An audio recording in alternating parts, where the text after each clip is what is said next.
क्या है मानव धर्म? तो आइए सुनते हैं।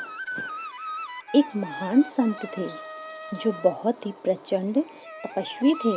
उन्हें कई शास्त्रों का ज्ञान था, कई श्लोक मुंह जुबानी याद थे। उनकी बुद्धिमानी के चर्चे मीलों तक थे। संत दिन रात प्रत्येक पल भगवान की भक्ति में लगे रहते थे, कठिन से कठिन तपस्या करते थे, लेकिन उन्हें सेवा में रुचि नहीं थी। उन्हें लगता था सेवा से ज्ञान नहीं मिलता, केवल ईश्वर की ध्यान से ही जीवन तरता है। इसलिए वे दिन रात ईश्वर भक्ति में लीन रहते थे। ना उन्हें किसी अन्य से लेना देना था, ना किसी का भला करते थे और ना ही बुरा। ऐसे व्यक्ति से समाज को कोई खतरा नहीं होता। उन्हें लोग अच्छा ही मानते हैं, इसी कारण इनकी प्रसिद्धि सभी जगह थी। एक दिन संत की साधना के लिए वट वृक्ष के नीचे बैठे। अचानक ही वहीं बैठे बैठे उनके प्राण निकल गए।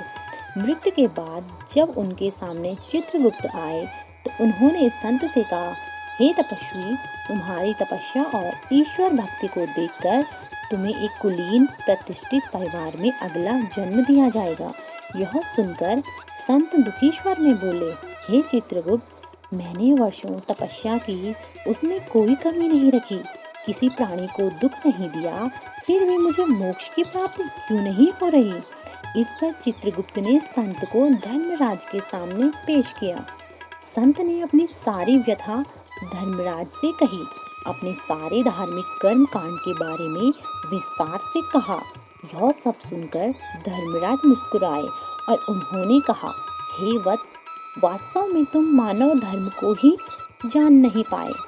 मुझे पता है तुमने कठिन से कठिन तप किया, किसी को कष्ट नहीं दिया, लेकिन तुमने परोपकार भी नहीं किया। अपने अर्जित ज्ञान को किसी अज्ञानी की मदद नहीं की, किसी रोगी का उपचार नहीं किया, किसी भटके राही को सही मार्ग नहीं दिया।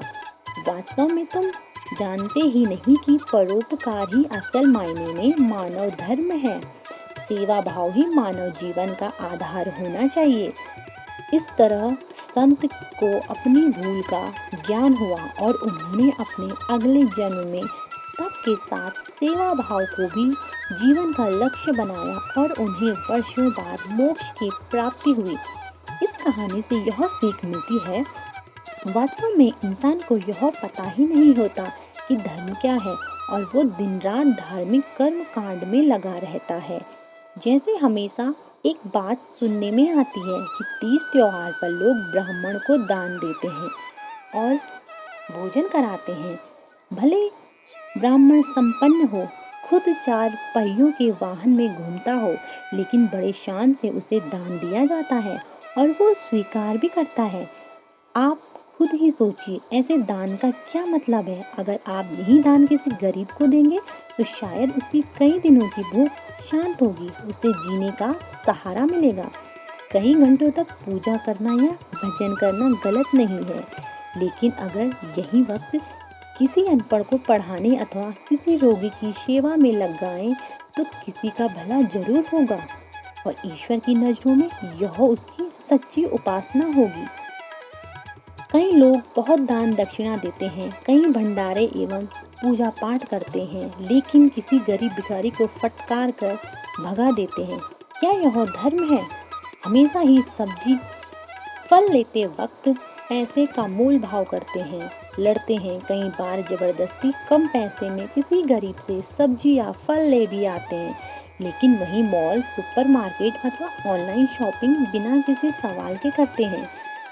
क्या कभी सोचा है किसी गरीब से 5 से 10 रुपए कम करवाने में आप कितने अमीर हो गए? लेकिन हाँ, उस सब्जी वाले के लिए